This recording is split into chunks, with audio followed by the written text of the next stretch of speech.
Julian Assange of Wikileaks drop the bombshell of bombshells last night during his appearance on I think it was a Dutch TV show, where he said, or he at least implied, that the source for the DNC email leaks was murdered DNC staffer Seth Rich. Now, he didn't blatantly say it outright, but we've probably played the clip already. If not, we'll get to it later. He very strongly suggested, when pushed, when grilled, that indeed Seth Rich, not Russia, not Vladimir Putin, not Russian hackers, but Seth Rich, the murdered DNC staffer, shot dead in the back by supposed robbers who didn't actually take any of his possessions in Washington, D.C., he suggested that he may have been the source.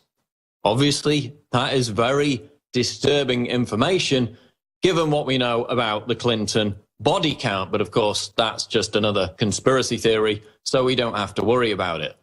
But this gets even more interesting, and I'm going to do a video on this later tonight. I'll be up again until 3 a.m., no doubt.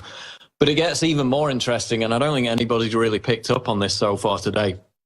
Because in the aftermath of Assange dropping this bombshell, again suggesting, implying that maybe the Clintons had something to do with the death of the murder of this DNC staffer, given that he was the source for the leaks. Again, he didn't say that outright, but that was the implication.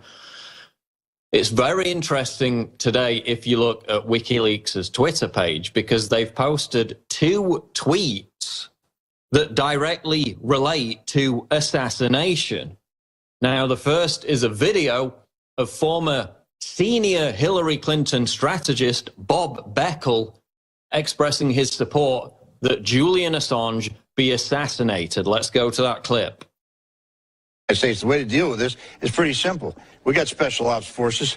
I mean, a dead man can't leak stuff. This guy's a traitor, a treasonous, and he has broken every law of the United States. The guy ought to be, and I'm not for the death penalty, so if I'm not for the death penalty, the only one to do it, illegally shoot the son of a... And again, that is former senior Hillary Clinton strategist Bob Beckel on Fox News expressing his support that Julian Assange be assassinated. Now, bear in mind, this is not a new clip. This is several years old. So you ask the question, why is WikiLeaks posting this several years old video clip about someone wanting to assassinate Julian Assange on the WikiLeaks Twitter page as of 5 hours ago? Why have they posted that? And then you look again at the next tweet. They posted the Twitter page, the tweet, again, this is from August 2013, a tweet by Michael Grunwald, who is now writing for Politico. He wrote a book called New Deal, The Hidden Story of Change in the Obama Era. So this was basically a pro-Obama hack who went on to join Politico, and this is his tweet, which WikiLeaks again has screenshotted and posted. This is his tweet from 3 years ago. Quote, "I can't wait to write a defense of the drone strike that takes out Julian Assange." So why is WikiLeaks posting a video and a tweet about the assassination of Julian Assange, given that both are at least 3 years old, the day after Assange implies that the source for the DNC email leaks was murdered DNC staffer Seth Rich, I think that was his name? Why are they posting it? This is not just a coincidence. I'm going to go on to make a video about this because, of course, a few days ago we had James Woods come out, the actor and now pretty much conservative commentator, asking for odds on if Julian Assange would survive long enough to see out the November elections. That was a big story a few days ago. It came out before this Seth Rich revelation.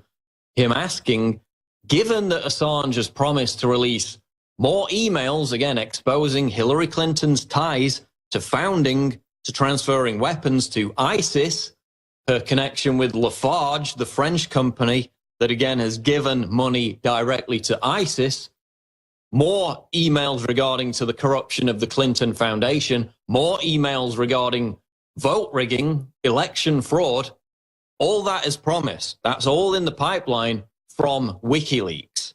So you had James Woods speculating, is Assange even going to survive for all this to come out?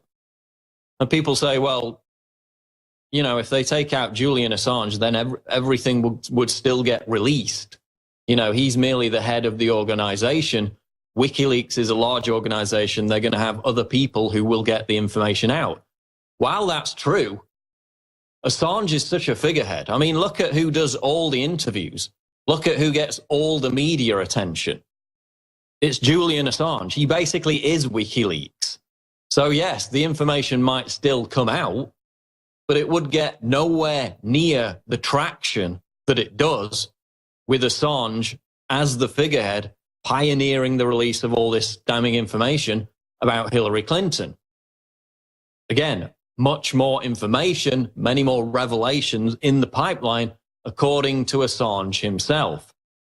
So why are they tweeting about Julian Assange's assassination the day after they dropped the bombshell that Seth Rich, again, the DNC staffer, the murdered DNC staffer, shot in the back in Washington, D.C., in a murder that the police say is unexplained, they're still investigating it, implying that he's the source. Again, murdered. And then the day after, posting tweets about the assassination of Julian Assange. Very interesting. Of course, he's holed up in the Ecuadorian embassy in London, not far from me, and has been for years and years at great taxpayer expense. So, you know, they would say, well, how could they possibly assassinate him? Well, I guess that Julian Assange has probably got people tasting his food before he eats it at this point. Given that they've put out these tweets, I mean, how else would you explain it? It can't really be a coincidence that they put out tweets, again, warning about the assassination, telegraphing his fear of assassination, that's how I see it, the day after these Seth Rich revelations or implications are made by Assange. I don't think that's a mere coincidence. And again, we've got people speculating that, you know, Assange could be a victim. He couldn't even make it. He may not even make it to the November elections, given all this damning information that could come out in the coming weeks. Extremely interesting goings on. Talk show host is Alex Jones. He's a conspiracy theorist. Radio talk show host Alex Jones. Alex Jones. Jones is the wildly popular conspiracy theorist. Radio talk show host and conspiracy theorist Alex Jones. Deeply, I think, racist. I just got called racist by MSNBC. I don't want that man to have a gun. 1776 will commence again if you try to take our firearms. The Alex Jones Show. Watch the free stream live at Infowars.com/show. A clean, toxic-free body is the foundation of true health. Introducing Deep Cleanse by InfoWarsLife.com, a scientifically formulated blend of nanocolloidal zeolites and organic ingredients that aid the body in cleansing chemicals and toxic metals. We use only the highest quality organic herbs backed by serious research, and we still bring it to you at the best price out there. If you wish to find Deep Cleanse and experience the all-in-one cleansing, visit InfoWarsLife.com. That's InfoWarsLife.com or call 888-253-3139.